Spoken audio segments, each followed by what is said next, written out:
I know it's a whole different sort of feel. To me, it's a whole different type of feel to talk about the holidays and what's about to happen. But let's take your Oxygen First series and the new normal, surviving the holidays. I originally spelled this one Holi-Daze, which is D-A-Z-E, because really that typifies, I think, more than anything what we're about to look at and what we're about to enter. For over the years, obviously, you can see I've done this for way too long, but maybe I've been somewhat jaded, I guess, because as I do this for the holidays, we always know about the exacerbants of depression and anxiety and what happens when we get together with our families. But this is a whole different world right now. This is the new normal. And I'm glad that you all joined me, because literally at the end of the day, this is going to be, I call it the COVID Club, literally the holiday countrywide COVID Club. And I say this that you need to keep saying to yourself, and we're going to get to this at the end. As you always know, I love talking about education for the head and for the mind, but I also want to provide you education for the heart. And at the end of the day, this is all about staying calm and to carry on caring for your family. So this is about COVID. This is about ourselves. This is about the whole new normal and just learning together. And so I'm going to say a little bit depressing, but certainly it's reality, and I like to deal in reality as I work with mental health issues, which means I'm going to reflect back to you the authentic moment. But you've seen this probably today. Now, if you turn it on the TV, which I dare say you may not turn on a lot more over the holidays so you don't burn out, but this is a snapshot of today. Literally, COVID is at its highest levels in our country. I wish there was places and pockets that I could actually point to that would give it a different sort of flair for you. But as you enter this sort of day, and let's say the Holi-Daze, understand that it's not gotten better. You know, the cooler temperatures the CDC has told you about, it's really happening. We're coming in and becoming contagious, and things are happening in a way that 2020 is going to be either a year to remember or a year to forget. I say a year to remember in so many ways because I really want you to look at life in a more innovative way now. There is a new normal. This is not the holidays that we spent over the years. That as children, we actually enjoyed and got around, let's say, a Christmas tree or a menorah, or, you know, wherever, you know, faith-based sort of community you came from, or even just the festivities if there wasn't a faith-based. This was a time of happiness, getting together, and joy. And I'd love it to be a time that we can remember, but a lot of people, of course, want to make it the year to forget, because a lot of things have happened. And the historical truths around COVID in 2020 are pretty clear. We're pretty burned out as a country.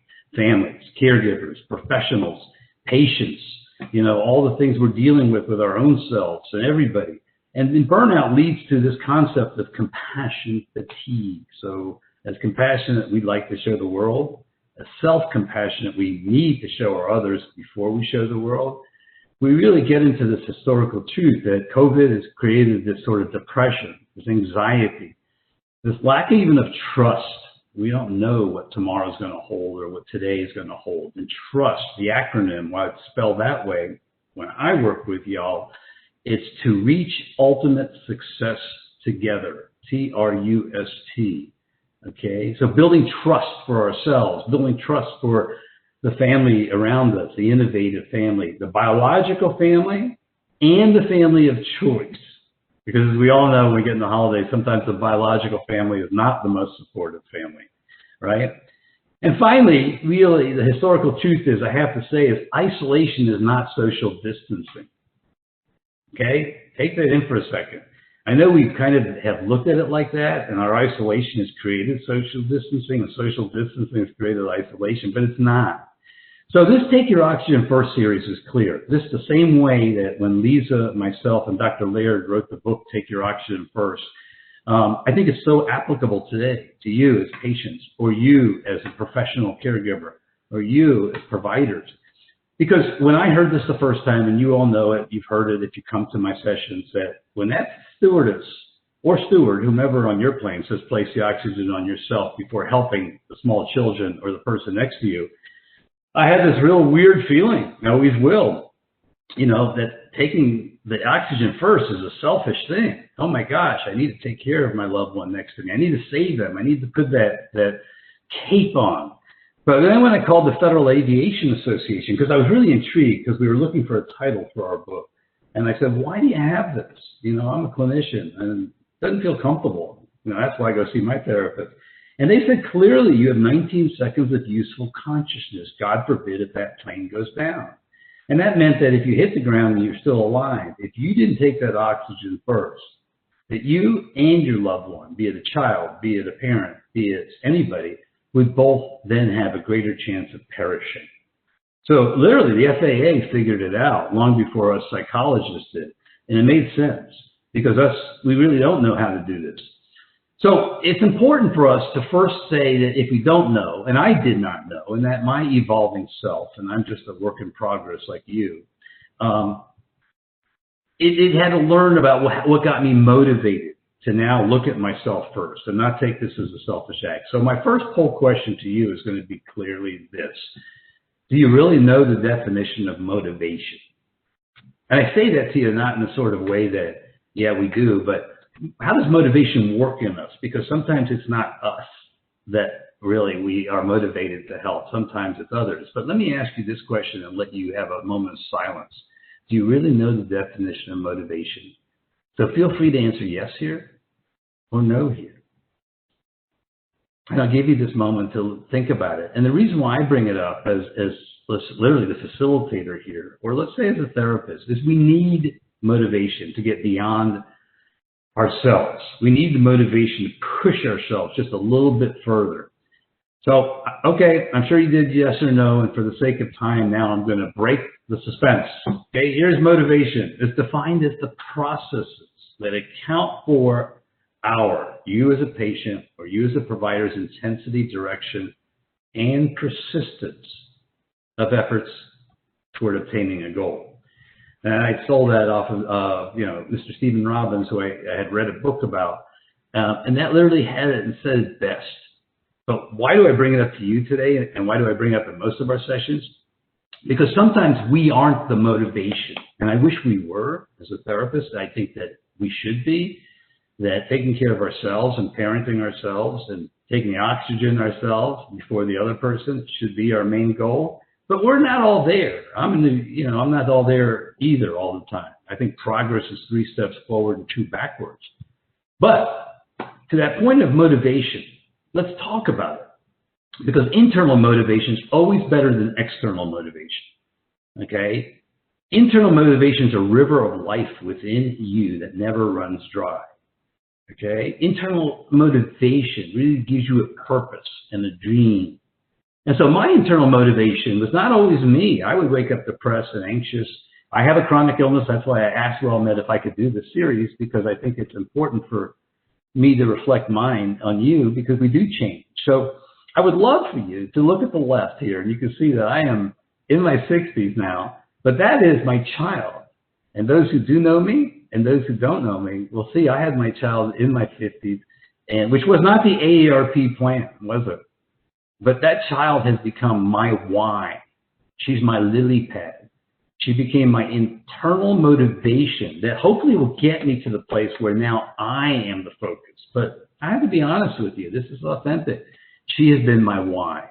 So let's close our eyes. You, everybody around you, and myself, I'll do the same. And, I'm going to go down to Ariana, that little munchkin on my back. But I would like you to close your eyes. And for the holiday season, which is about to be part of us in about 10 days, close your eyes just for a moment and just go to that place in your heart and say, what is your why?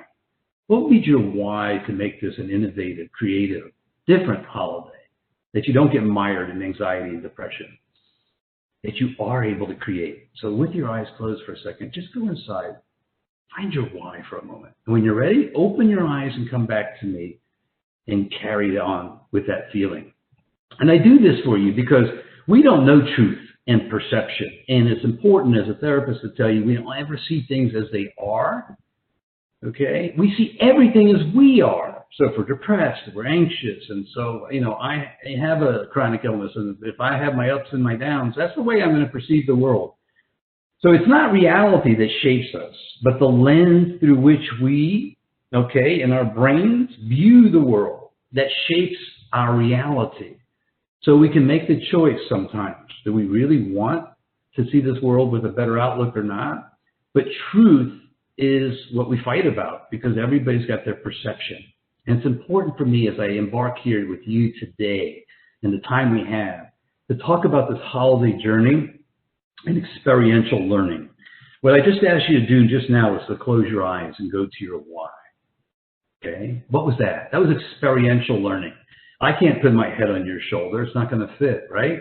So I need you to go inside, and that means you're going to take it from the head to the heart, because the longest journey we ever make in our lives is from our head to our heart. And so I just asked you to do that.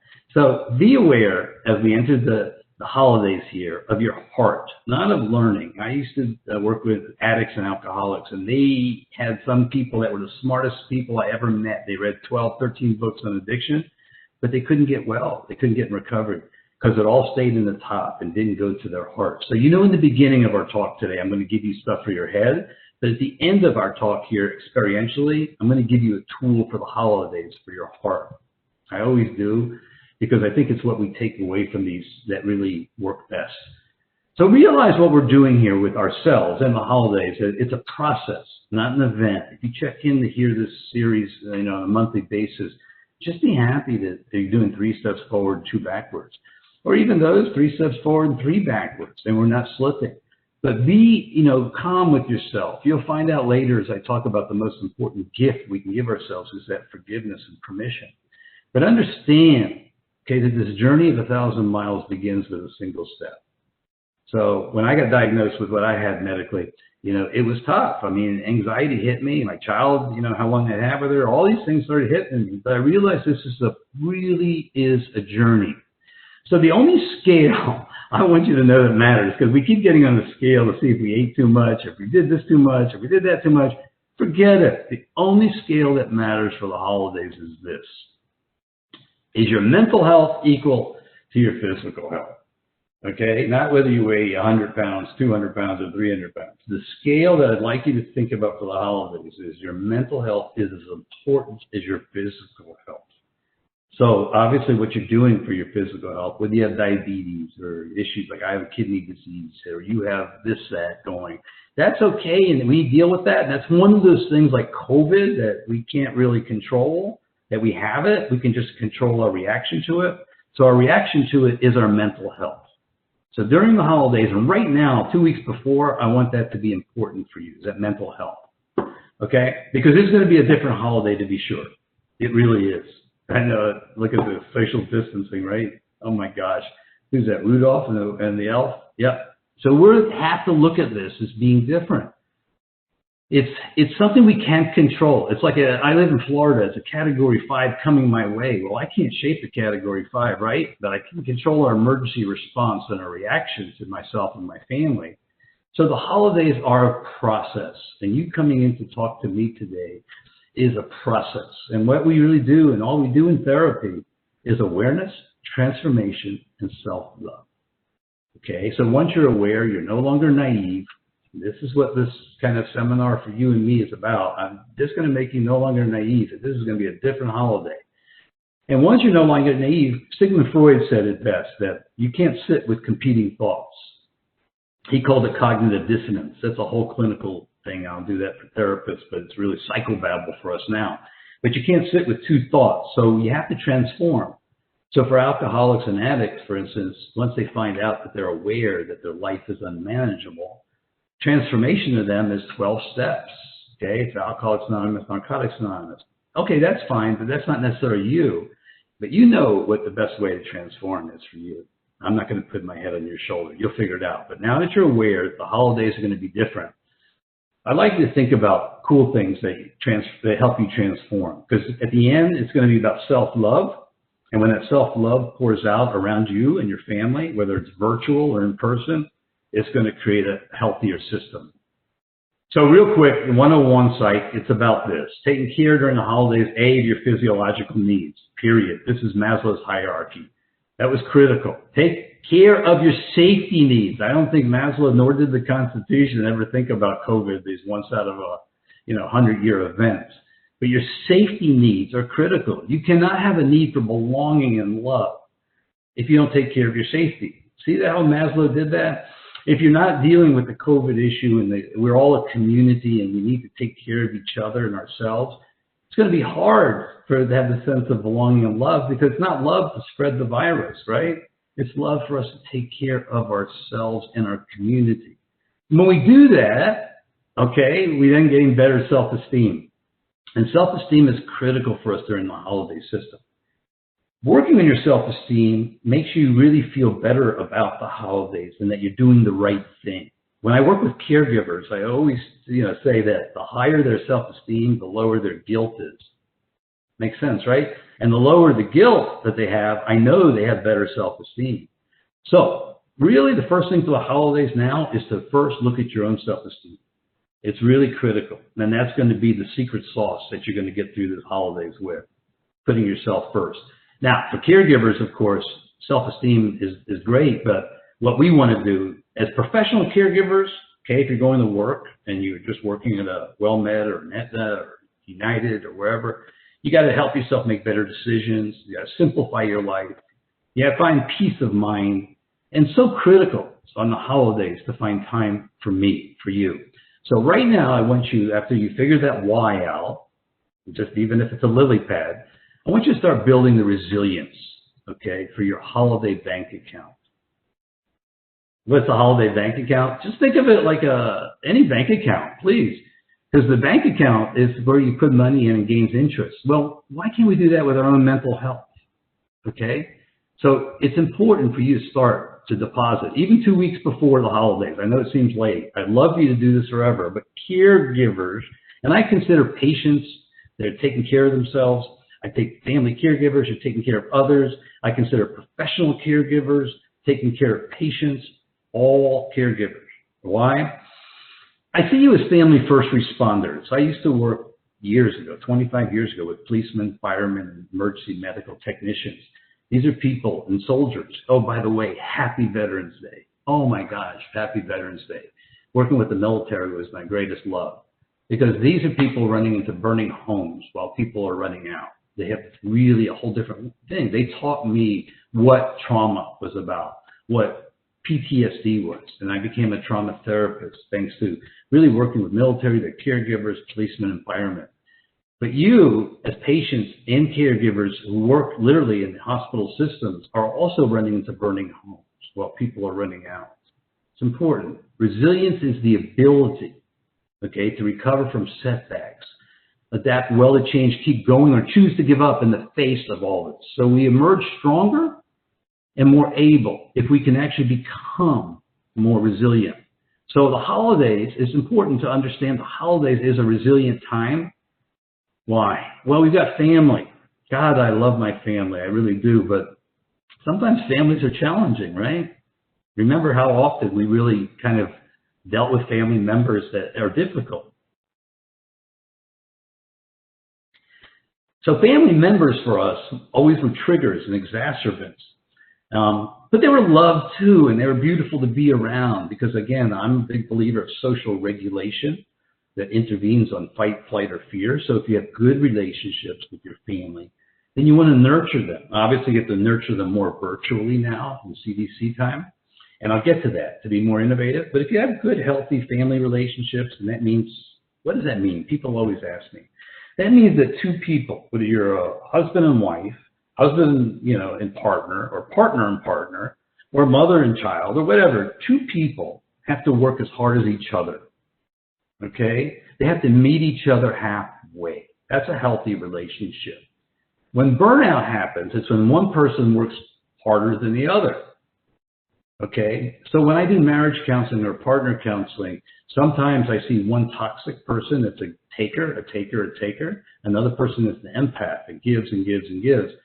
That's not a healthy relationship to be around, right? So your best measure of healthy relationship for this building a mindset is to be with people that are positive, right?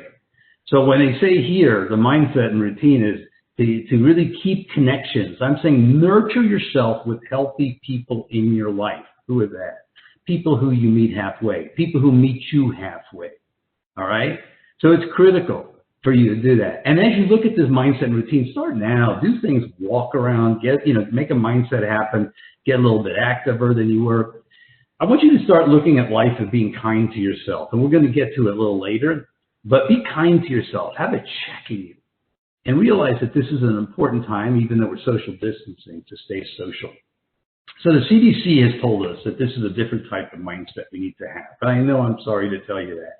But there is ways to make it fun and innovative. Remember what I said? We really don't see things as they are. We see them as we are.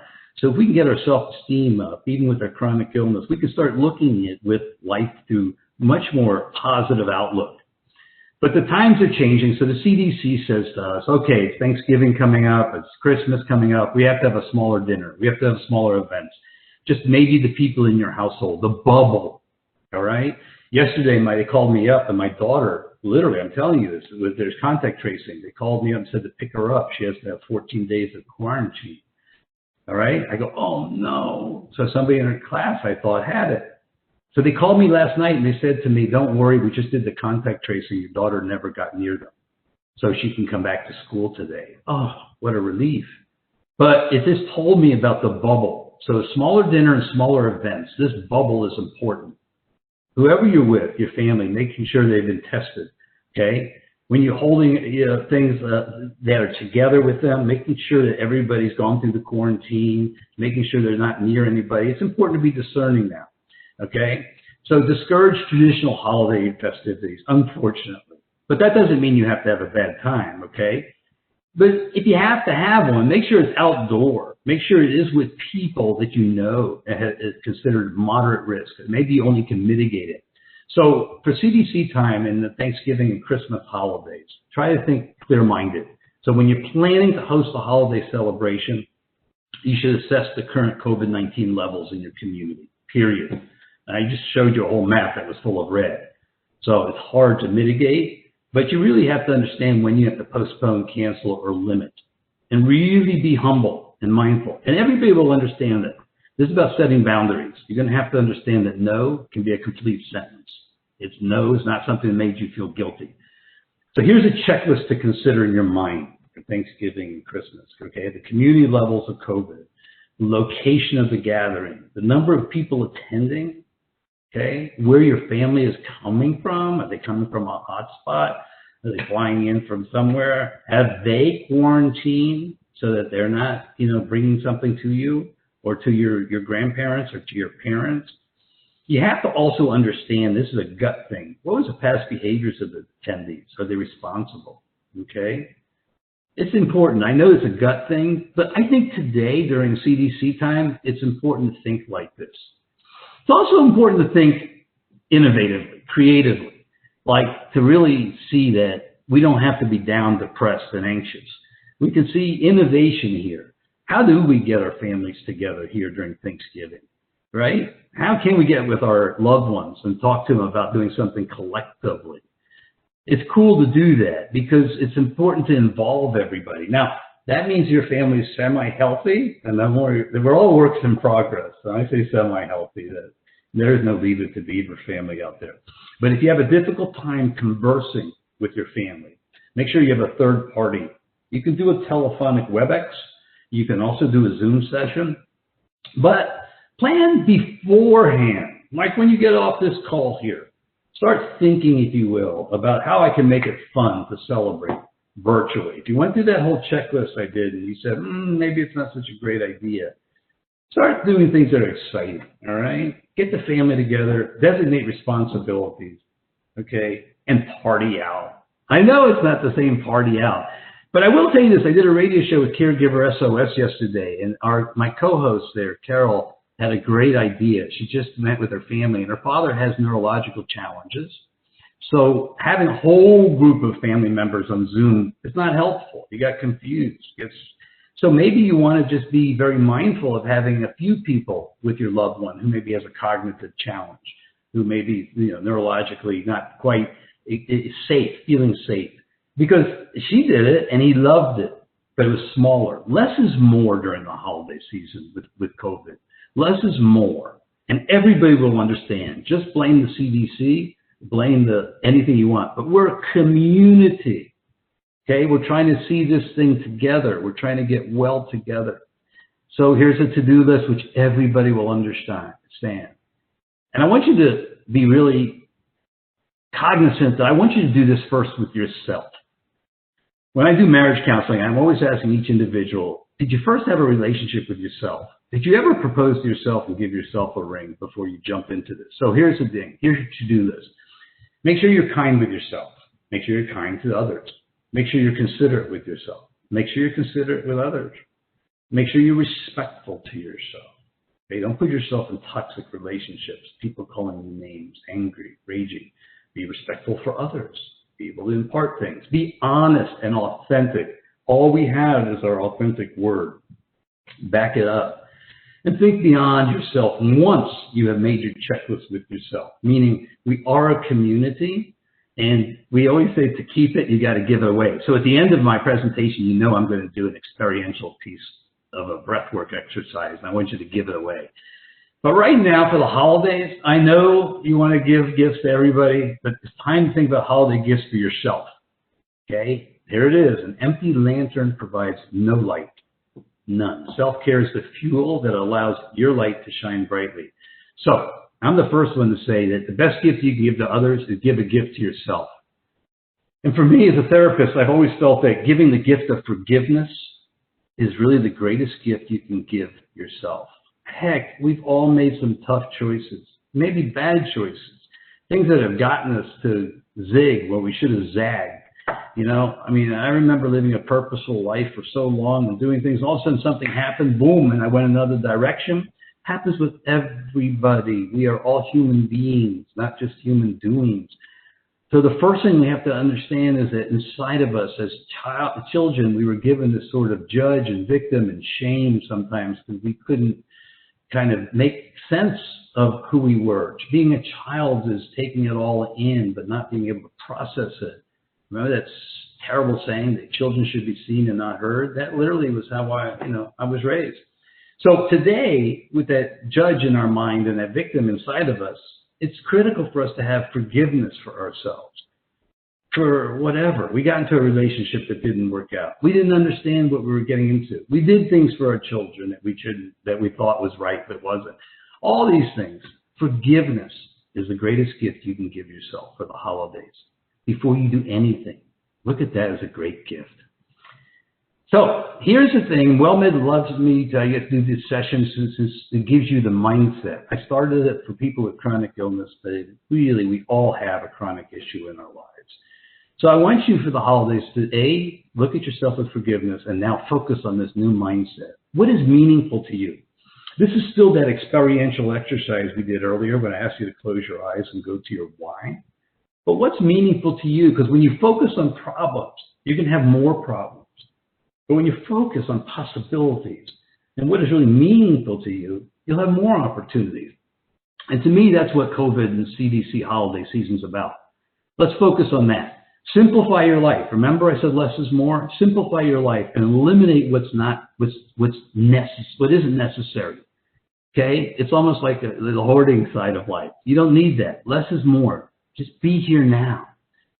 So every time in the holidays now, you're not going to run out to the mall, right? It's going to be a tough time economically for our country. It really will be.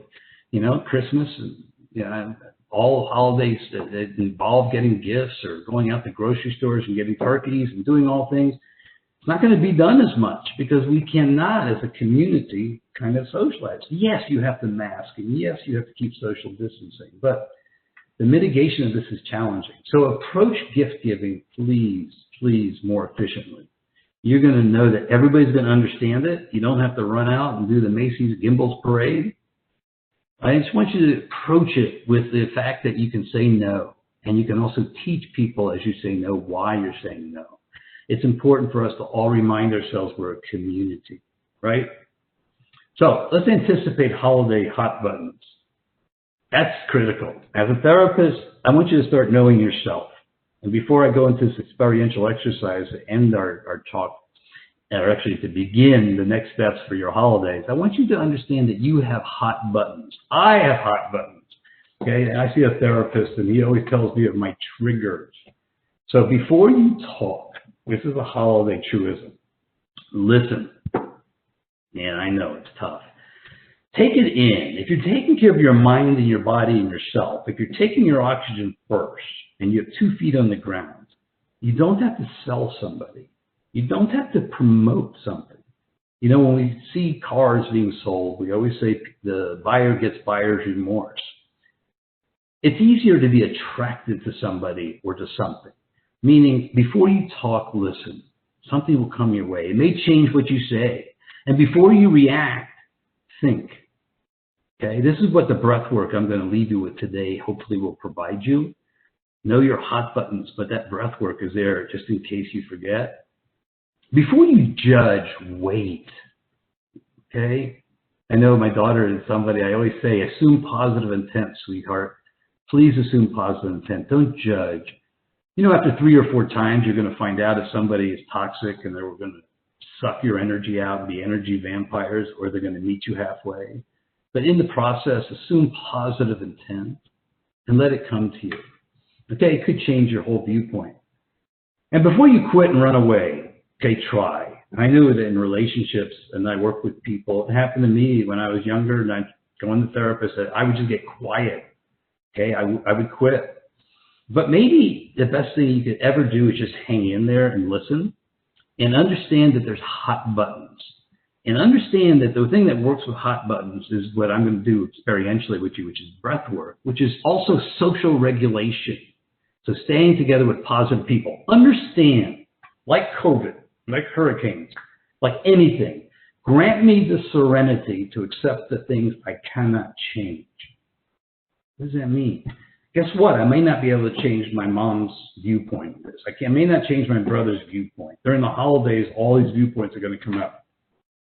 Okay? So grant me that serenity, accept the things I cannot change, but the courage to change the things I can.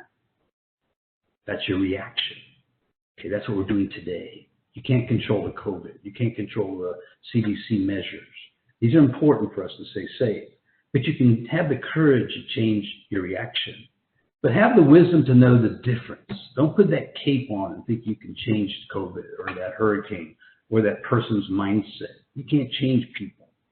Okay? You can only work with your own reaction. So you can't always control everything that happens to be in your life, but you can control how you respond. So understand during the holidays, when somebody becomes more controlling in your life, they usually are more out of control in their mind. As a therapist, that's a truism. When I worked with obsessive compulsive behavior, people that hand wash or did repetitive behaviors, the more they did the behavior, the more out of control I knew they were in their mind. So I would ask them, how much did you do the behavior? And that would tell me they were out of control. The less they did the behavior, the more in sync they were with their minds. So understand that goes with humans, that goes with colleagues, goes with supervisors, goes with our kids, goes with our loved ones. The more controlling somebody is, usually the more out of control they are in their minds. So I'm going to ask you a poll question before we go on now, and I'm going to hope to give you the gift that I believe that we need, that all of us need, especially for those hot buttons. So I'm going to give it a second here and ask you this poll question before we continue. Do you believe giving yourself a gift before anybody else gets a gift from you is selfish? Think about that for a moment. It's the holidays, so I'm going to throw it out to you. Okay, do you believe giving yourself a gift before others is selfish? I'd love to hear your response. So if you could put yes or no, or I'm not sure. It's entirely up to you. I know how I felt when I first heard it. I mean, like most healers, quote unquote, and people, caregivers, and I'm finding now somebody with a chronic illness, I grew up in a pretty codependent household. And I thought giving a gift to somebody was really the way that they would like me. Okay, codependency is gaining your self-esteem by people, places, and things, as opposed to that that we talked about, that internal motivation.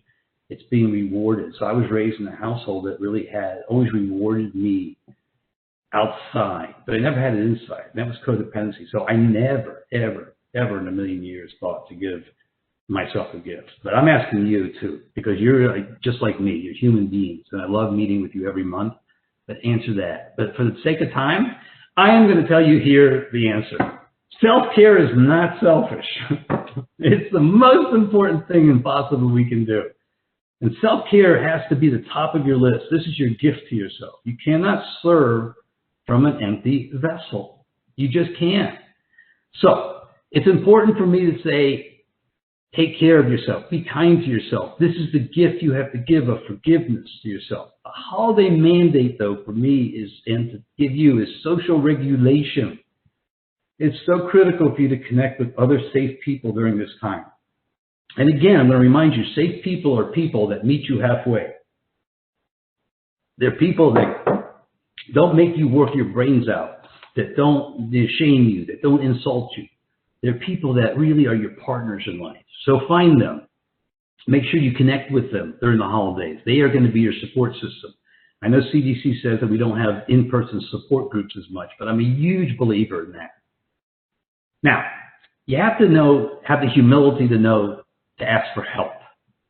Okay? It's almost like, that old stigma, guys asking for directions. Okay? Ask for help as a caregiver. Can't wait to go over these questions with you later. This is so cool what your yeses and nos are. I'm looking at them as they come up. So this must be tough too, asking for help. It is always tough for me. Okay, here I am a person who thought, oh, I am a psychologist, social worker, I can help everybody, I can do interventions. I realized I was just a human being. Forget the letters after my name. Okay? Asking for help was really being vulnerable, but it was the greatest thing I could learn how to do. Not because you're weak, because you want to remain strong. So ask for help. Go to your primary care doctor. Don't hide out. Go see your doctor. Get that feedback. Go, if you can, grab that therapist. Do what you need to do. Get your faith-based community. Get online. Ask for help. And realize that social distancing is not emotional isolation. It's important to feed your emotions right now by being connected. Okay? It's the polyvagal theory. All right? It's important that I'm going to remind you constantly that forgiveness, again, of yourself is critical and compassion is important. I don't know why, but WellMed gave me this title of Chief Compassion Officer. And I really believe everybody at WellMed is a Chief Compassion Officer, not me. I just facilitate. But what is compassion? What is forgiveness? Well, not forgiving, okay, is really holding resentment. And we say resentments, really? Oh, Lord have mercy. That's like expectations, the seeds of resentments. Resentment is like chain smoking hate. I told my daughter, it's like drinking poison and expecting the other person to die. Okay? If this is a holiday for you right now, the greatest holiday you give yourself is self-forgiveness. But understand, once you forgive yourself, it's easier to start forgiving others. So it doesn't hurt them if you resent. It just hurts you. So know that it's time for us to breathe now. It's time for me to get to the end of our seminar today and our talk together today. I like this as like more fireside stuff because you help me as much as I help you. This is a meeting thing. So I'd like you to understand that breathing is important. That's the only part of our autonomic nervous system that the body has that we can change up. I know everything else is involuntary. So we can have the importance of breathing and the importance of social group, but all this is about social regulation. All of this is about being together during this time. This might be a crisis time, okay? This is a CDC time. This is silly season time. We have civil rights things going on. Here in Florida, we had hurricanes coming. At the end of the day, we have this silly season of politics that we can't control. Crisis is an opportunity for us, okay? In the Mandarin world, my daughter, you can see, is half Asian and she's half me. She's half European, but she's Eurasian. Her mom is Buddhist. I'm Jewish. I came from a Holocaust family, so my daughter's a Buju. Go figure. But the ancient caregiver premise is crisis equals opportunity. And in Mandarin, it's called Wei Ji, okay? Wei means danger. But Ji means opportunity. So putting those two together, the holidays right now is a great time for opportunity. I want you not to get my book, Take Your Oxygen First, even though it's a good book. I'd like you to go grab the book, The 4 Agreements for the Holidays. Give yourself that. Okay, you don't have to go out for CDC. You can get it on Audible. Listen to it. Be impeccable with your words, a transformational process. Don't making assumptions. Don't take things personal, and always doing your best. There's 4 things that once you're aware, during the holidays you can concentrate on. It's written by a great writer, a physician named Dr. Miguel Ruiz. And I'd love for you to read it. I think it'll help you during the holiday season. And they have a little workbook that's fabulous. So understand these are the first things. But breathing is your first act of self-love. I'm a trauma reduction kind of guy. I believe that we have as first responders this complex PTSD from childhood. As I say, CPTSD is when the last 10 years of your life trigger the first 10 years. But as I work with cops and firemen, EMTs in the military, it's also, PTSD. And so understand that for us, the greatest thing we can do is to find self-love. And again, as I said, the greatest thing we do for our holiday now is to understand the correlation of self-esteem and everything around us. So I'd like you to start working for your holidays to give yourself the gift of compassion, forgiveness. Start working with things. Do a little exercise for yourself. Forget running to Macy's for your loved one right now. Eat properly. Make doctor's appointments for yourself. Keep your journal. It's also a grounding way of dealing with life. Journal, gratitude journal, writing things throughout the holidays, of things every day of how you emotionally feel. Okay? It's okay to blow off steam. If you can't go face-to-face in the support network, there's some cool things you can do online. There really is. But I'd like you to practice a relaxation technique, and I'm going to give it to you from WellMed, if you will, and from me as a gift. I'm going to give you your therapist inside of you. Okay? You can always get, when you feel safe, a therapist or a coach or a self-help group. You can always get a best friend and nurture it. I'd like you to also download for the holidays this cool app called Insight Timer. It's got the greatest repository of meditations and things if you have sleep issues and whatnot. And it's free. I mean, you can get the ad-free one for like $4 or $5, but it is amazing. Insight Timer, no matter what. You'd love it. It's got so many options. But right now, I want us to talk about the gift of calmness for the holidays. WellMed, through me, would like to provide you that gift. And I think you can give it to yourself in the middle of anything.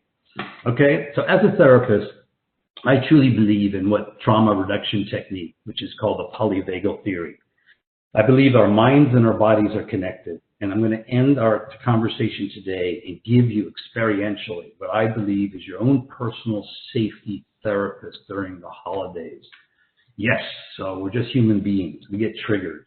We may get triggered because we're not feeling prepared. We may get triggered because we have a loved one that's triggering us. We may get triggered from our own medical challenges that we're not tending to. Whatever it is, we need to be able to put ourselves on 2 feet and not on 1. When you're on 2 feet, the wind blows you like a martial arts, you won't fall over. When you're on 1, you kind of fall over. So I'd love to give you this cool little exercise that I do at the end of our talks. And you can do it and pass it on to your loved ones during the holidays, give them as a gift. You can also, do some mindful drop-in sessions that we're doing, but I want you to be able to give this to others, but do it yourself. I want you to unlock the power of the vagus nerve. Literally, during our lives, and since the beginning of civilization, we have been in a fight, flight, or freeze response when we don't emotionally evolve. That's with all of us. That's with companies. That's with ourselves. And the way to intervene on fight, flight, or freeze is literally this vagus nerve. So let's unlock the power of the vagus nerve for the holidays. This is actually a gift I'm going to provide to you from WellMed. It's a gift that was given to me by my clinical supervisors that I've had over the years. But for trauma, you can take this and put it in your top pocket, and throughout the holidays, use it 2 to 4 times a day. Amazing. Now, you don't have to do this. I'm going to ask you to do this trauma reduction technique. You don't have to. I'm not going to put my head on your shoulders, and I'm not going to take your breath away, okay, because your breath is your choice. It really is. But what trauma reduction technique like this is a grounding technique. Okay, so when I'm just going to do this exercise with you, when I ask you to close your eyes, put your feet on the ground. If you don't want to do what we're going to do, it's called 4-7-8. It's a tried, proven breath work. Really quick. It's only going to take a minute. Then you can also close your eyes if you want and be silent. You can pray, you can meditate, or you can go to a safe place in your life. Okay, I'm not going to commandeer your breath. But for those who'd like to join me and have this kind of tool, I'd love to provide it to you. It could be a moment when you're going through a lot of difficult times during the holidays that actually stabilize you. It takes only a minute and some change. Or you could use it 2 to 4 times a day and develop a practice. Dr. Andrew Weil, who's a powerful physician, integrative medicine doctor, he really brought this to universities, and they found out it works if you work it. So I'm going to show you how to do it once, and I bet you'll be able to pass it on. Even my daughter is doing 3-4-7, which is a little bit less, because she has breath work. And God knows COVID also creates anxiety for her. But 4-7-8, here's how we do it. When I ask you to breathe in, those who'd like to, breathe in through your nostrils, because it's cooler air, and you'll feel it cooler. It kind of centers you just for 4 seconds, okay? Then swish it in your mind for up to 7 seconds. You can feel serenity or you can feel peace. But when you exhale, like that, exhale with passion, excitement, because literally physiologically, that's what will trigger the vagus nerve response. It's not done idly, it's literally done physiologically, okay? So 4-7-8 is all we need to do. And if you forget about it, you can go to YouTube and just put 4-7-8 and Dr. Weil will show you too. So those who'd like to join, please do. Those who don't want to, that's okay too. Let's close our eyes together. Okay, put your 2 feet on the ground with your back upright with respect. Let's do 4-7-8 and breathe together. A great gift for the holidays. Okay? All right. So breathe in through your nostrils for 4 seconds. Keep it for up to 7 seconds.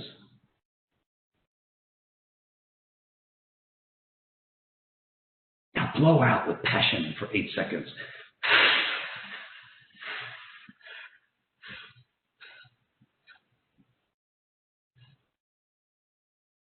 Breathe in the calmness now for 4 seconds.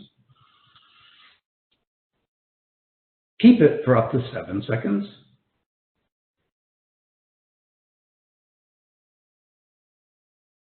Now, exhale all the anxiety with gusto for 8 seconds.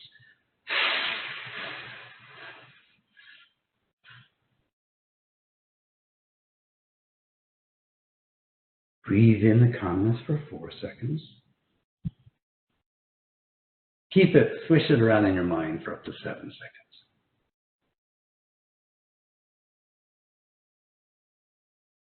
Now, exhale with passion for 8 seconds.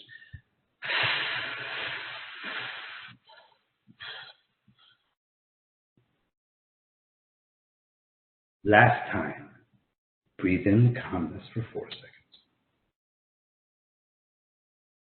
Keep it for up to 7 seconds.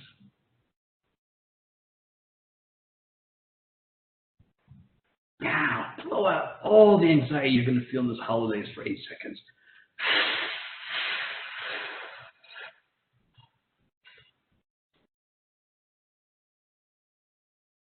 With your eyes still closed, your feet on the ground, go inside your body. Literally, your therapist, your crisis therapist now has been at work. Feel the chemistry of your body has shifted. Literally, the miracle of our bodies, there's new hormones that have been created strictly by this breath work. And when you're ready, come back, open your eyes, and join us as we end our session here together, knowing full well that this is an act of self-compassion. It's your holiday gift to give yourself. And a moment of this self-compassion can change your entire day. And a string of such moments can change the course of your holidays and of your life. So, my friends, my patients, my providers, employees, anybody with a chronic illness going through the new CDC holiday, just know over the holidays, be the change you want to see. Know that better things are really coming. Take your oxygen first. Okay? Keep calm, and just breathe.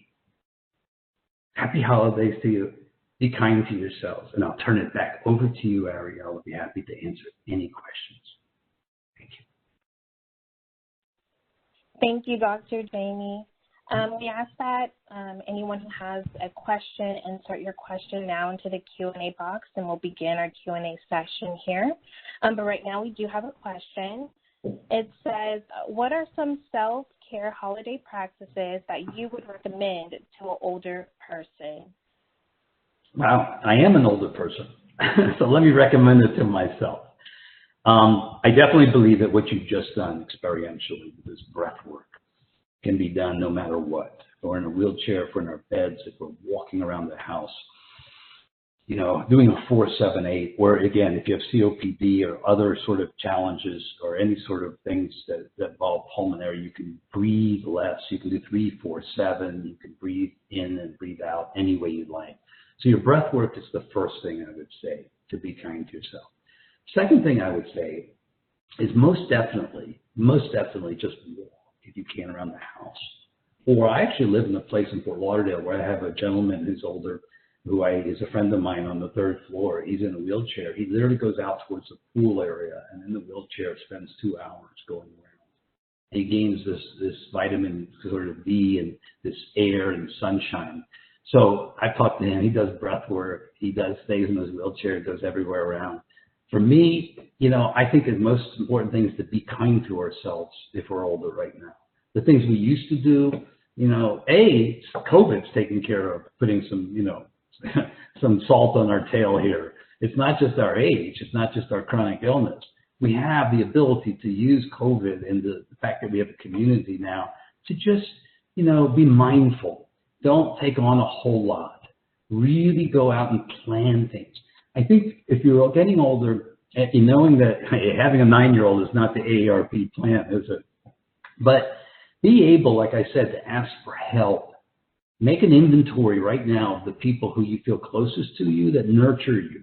Meaning, again, those people that meet you halfway, not the energy vampires that suck your blood and your energy. You kind of know who they are. You don't have to be, you know, a people pleaser now. Be kind to yourself. But put a list of, I only know 3 or 4 people, okay? I'm 65 years old. I only have 4 people maybe I can count on. But those people, I put them on the list.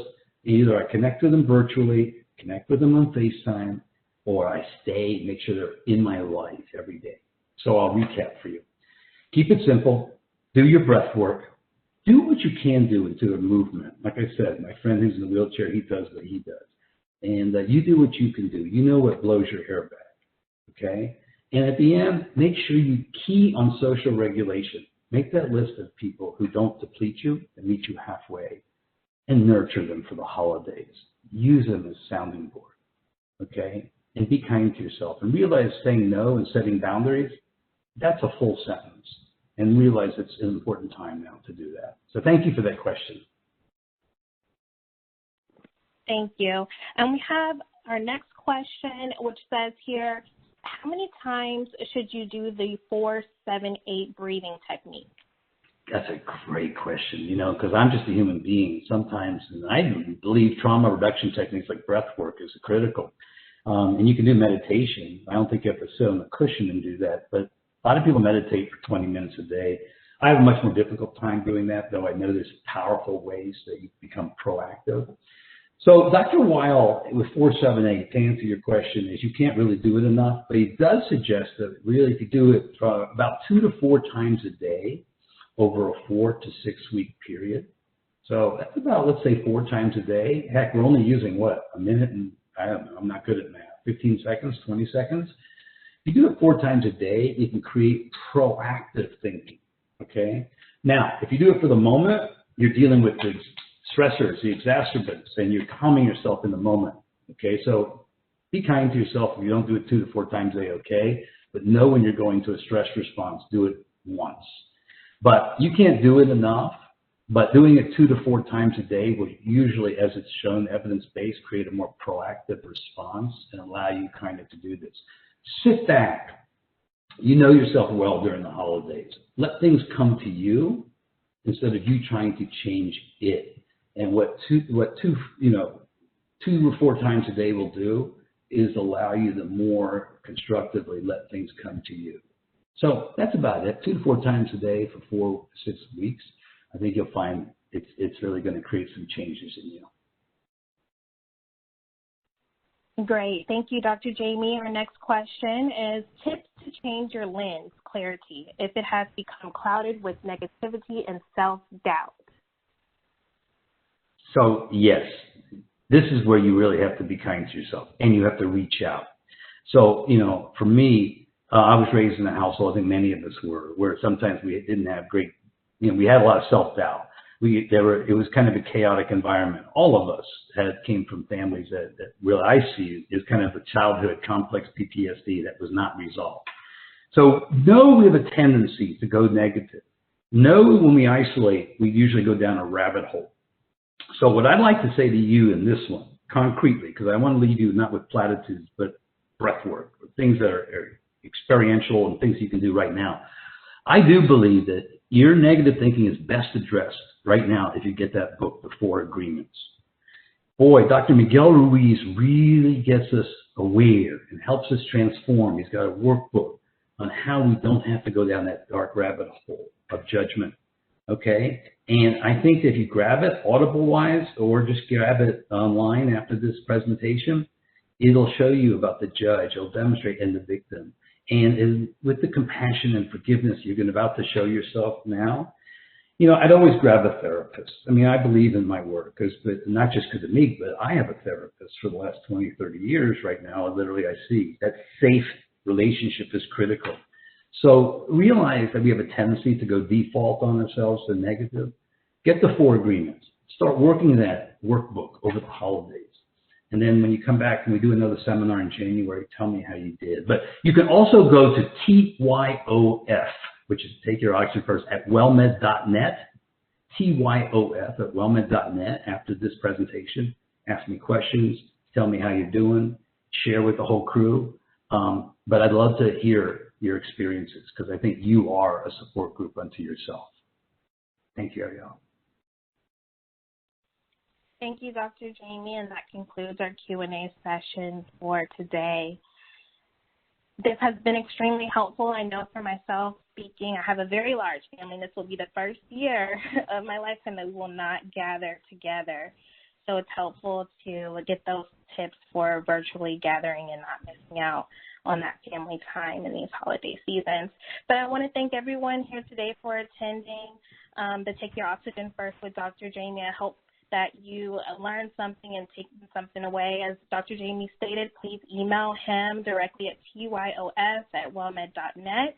A lot of questions on if this was recorded, and it is, and we would definitely like to get that to you. So please shoot us the email if you're interested.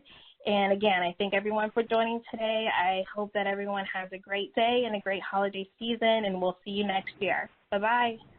Be kind to yourselves. Happy holidays.